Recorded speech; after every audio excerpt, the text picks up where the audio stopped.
Hello guys, today's activity draw the circle in the correct sound। यहाँ पे कुछ pictures दिए गए हैं, कुछ वर्ड्स दिए गए हैं, आपने चूज करके सर्कल करना है। सी हैन,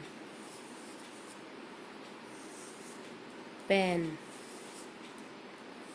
टेन, डैन, एग,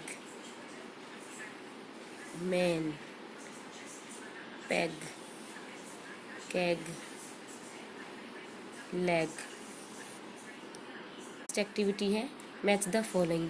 पिक्चर्स को और वर्ड्स को रीड करके करना। जैसे डैन, डैन मीन्स शेर की माल।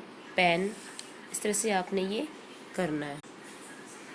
हैन, ten, pen, den, egg, man, peg, keg, leg, bell. Okay.